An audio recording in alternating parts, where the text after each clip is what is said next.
ഇവിടെ ഇപ്പോൾ ആലപ്പുഴയിൽ SDPIയുടെ സഹായത്തോടുകൂടി മുനിസിപ്പൽ സ്റ്റാൻഡിംഗ് കമ്മിറ്റി ചെയർമാൻഷിപ്പ് നേടാൻ CPM പരസ്യമായി നടപടിയെടുത്തിരിക്കുകയാണ്.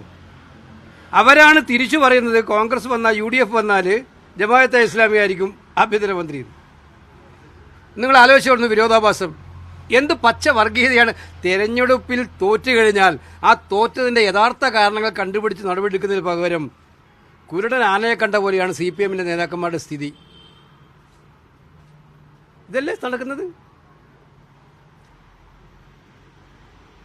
നമ്മളെ സംബന്ധിച്ചിടത്തോളം ഈ തെരഞ്ഞെടുപ്പിലെ ഏറ്റവും പ്രധാനപ്പെട്ട കാര്യം എന്ന് പറയുന്നത് കോൺഗ്രസ് വർഗീയ ശക്തികളുമായി യാതൊരു മുന്നണി ഉണ്ടാക്കാൻ ശ്രമിച്ചിട്ടില്ല. അങ്ങനെ ശ്രമിക്കുന്ന പ്രശ്നവുമില്ല. ഞങ്ങളുടെ നിലപാട് വളരെ ക്ലിയറാണ് അക്കാര്യത്തിൽ. മറ്റത്തുകളുണ്ടായപ്പോൾ നിലപാട് വളരെ ക്ലിയറായിട്ട് നമ്മൾ പറഞ്ഞിട്ടുണ്ട്. അപ്പോൾ ഇത് വളരെ വ്യക്തമാണ്, നമുക്ക് മനസ്സിലാക്കാൻ സാധിക്കും. LDF മലക്കം മറിഞ്ഞുകൊണ്ടിരിക്കുകയാണ്. എന്നിട്ട് അവർ ഉന്നയിക്കുന്ന കാര്യമാണെങ്കിൽ കേരളീയ സമൂഹത്തിൽ വർഗീയതയുടെ വിഷം വിളമ്പാൻ വേണ്ടി മാത്രമാണ്. ഇതാണ് സത്യം. അല്ല, CPM പ്രസ്ഥാനം പിൻവലിക്കുന്നതുകൊണ്ട് തീരില്ലല്ലോ. ഈ നാട്ടിലെ ജനങ്ങളുടെ ഇടയിലേക്ക് വർഗീയത വിളമ്പുന്ന രീതിയിലല്ലേ അവർ പ്രചരിപ്പിച്ചിരിക്കുന്നത്. അത് മുഖ്യമന്ത്രി പിണറായി വിജയനാണ് അതിനകത്ത് നിലപാടെടുക്കേണ്ടത്. കാരണം ഇത് അതിന്റെ യഥാർത്ഥ വാസ്തവം ഇപ്പോൾ ആലപ്പുഴ കണ്ടു. SDP ആയിട്ട് മുന്നണി ഉണ്ടാക്കുന്ന അവർ.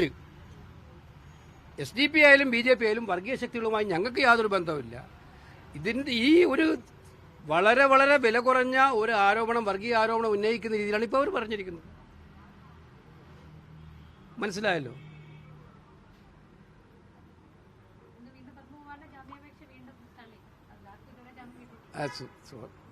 ശബരിമലയിലെ സ്വർണ്ണക്കൊള്ള എന്ന് പറയുന്നത് യഥാർത്ഥ അന്വേഷണങ്ങൾ അതിൻ്റെ രീതിയിലോട്ട് പോയാൽ CPMന് പുറത്തിറങ്ങി നടക്കാൻ പറ്റാത്ത സ്ഥിതി വരുന്ന സ്ഥിതിയാണ്. അതിൻ്റെ വ്യാപ്തി ഓരോ ദിവസം കഴിയുന്നതിനും കൂടിക്കൊണ്ടിരിക്കുകയാണ്. ഇപ്പോൾ ഏറ്റവും ഒടുവിൽ ഇന്നലത്തെ ഇന്ന് മാധ്യമങ്ങൾ വന്നിരിക്കുന്ന കാര്യം പത്മകുമാർ ഇതിനകത്ത് കൃത്യമായിട്ട് ഇൻവോൾവ്ഡ് ആണെന്നുള്ള വ്യക്തമായിരിക്കുകയാണ്. എന്നിട്ടും പാർട്ടി ഒരു നടപടിയുമില്ല. ഇപ്പോൾ പാർട്ടി ഇനിയും സംരക്ഷിക്കാൻ ഒരുപാട് ആളുണ്ട് എന്നുള്ളത് കൊണ്ട് ഇതിനെ ന്യായീകരിക്കുകയാണ്.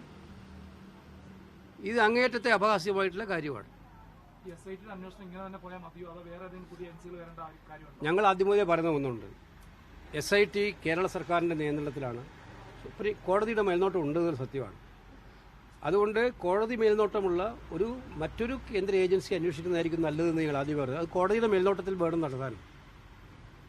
അത് ഞങ്ങൾ ആദ്യം മുതലേ ആവശ്യപ്പെടുന്നതാണ്. ആ കാര്യത്തിൽ കോടതി നടപടിയെടുക്കുന്നതാണ് ഞങ്ങൾ വിചാരിക്കുന്നത്.